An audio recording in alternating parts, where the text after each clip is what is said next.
Hi ಎಲ್ರಿಗೂ ನಮಸ್ಕಾರ. Welcome back to baby Girish blogs. ಇವತ್ತು ಪುಳಿಯೋಗರೆ ರೆಸಿಪಿನ ಹೇಗೆ ಮಾಡೋದು ಅಂತ ಹೇಳ್ಕೊಡ್ತಾ ಇದ್ದೀನಿ. ಕಡಲೆ ಬೀಜ ತೊಗೊಂಡಿದ್ದೀನಿ, ಮತ್ತು ಕಡಲೆಬೇಳೆ, 1 ಇಂಚಷ್ಟು ಬೆಲ್ಲ, ಮತ್ತು ಸಾಸಿವೆ, ಕರಿಬೇವು, ಒಣಮೆಣಸಿನ್ಕಾಯಿ, ಜಜ್ಜಿಟ್ಕೊಂಡಿರುವಂತಹ ಬೆಳ್ಳುಳ್ಳಿ, ಮತ್ತು ಪುಳಿಯೋಗರೆ ಪೌಡರ್ ಮತ್ತು ಹುಣಸೆ ಹುಳಿ.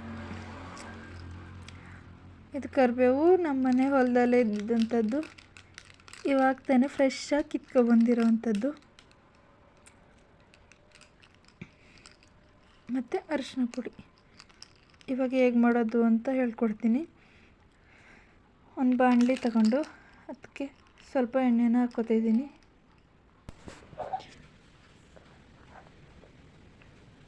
ಎಣ್ಣೆ ಕಾದ ನಂತರ ಕಡಲೆಬೇಳೆ ಮತ್ತು ಕಡಲೆ ಬೀಜ ಹಾಕ್ಕೊತಾಯಿದ್ದೀನಿ.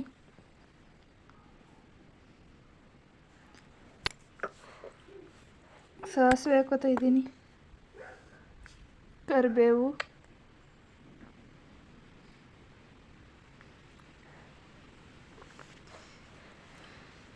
ಮತ್ತು ಒಣಮೆಣಸಿನ್ಕಾಯಿ,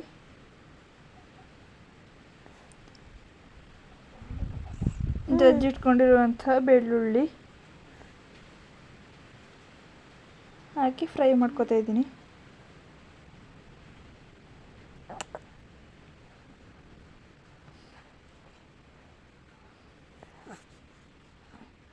ಸೀದಿರೋ ಥರ ಚೆನ್ನಾಗಿ ಫ್ರೈ ಮಾಡ್ಕೋಬೇಕು.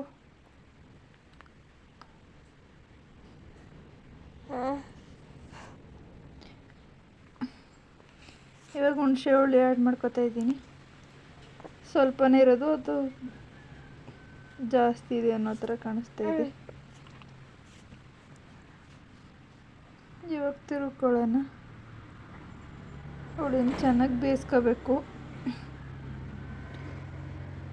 ಹುಳಿ ಚೆನ್ನಾಗಿ ಬೆಂದರೆ ಪುಳಿಯೋಗರೆ ಚೆನ್ನಾಗಿರುತ್ತೆ. ಇವಾಗ ಅರಿಶಿನ ಆ್ಯಡ್ ಮಾಡ್ಕೊತಾ ಇದ್ದೀನಿ.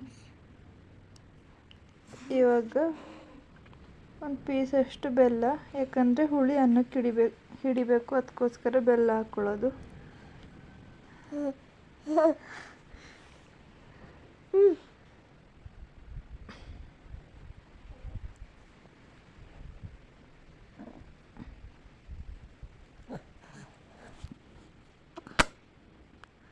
ಇವಾಗ ಉಪ್ಪು ಹಾಕ್ಕೋತಾ ಇದ್ದೀನಿ. ಉಪ್ಪು ಹಾಕ್ಕೊಂಡು ಚೆನ್ನಾಗಿ ಫ್ರೈ ಮಾಡ್ಕೊಳ್ಳೋಣ.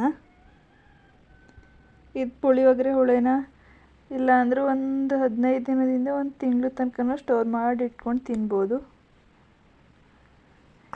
ಏನೂ ಕೆಡಲ್ಲ. ಇವಾಗ ಪುಳಿಯೋಗರೆ ಪೌಡ್ರ್ ಹಾಕ್ತಾಯಿದ್ದೀನಿ.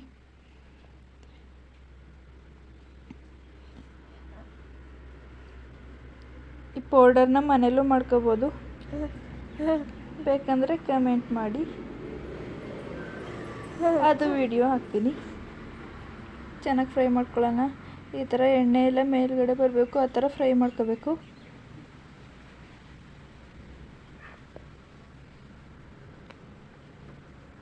ನೋಡೋಕ್ಕೆ ಸಖತ್ತಾಗಿರುತ್ತೆ. ದೇವಸ್ಥಾನದಲ್ಲಿ ಕೊಡ್ತಾರಲ್ಲ ಪ್ರಸಾದವಾಗಿ, ಆ ಥರನೇ ಇರುತ್ತೆ. ಇವಾಗ ಅನ್ನ ಕಲಿಸ್ಕೊಂಡಿದ್ದೀನಿ, ನೋಡೋಕ್ಕೆ ಈ ಥರ ಕಾಣಿಸ್ತಾ ಇದೆ. ಜಾಸ್ತಿ ಹುಳಿ ಇಷ್ಟಪಡೋರು ಜಾಸ್ತಿ ಹಾಕೋಬೋದು. Thank you for watching. Bye.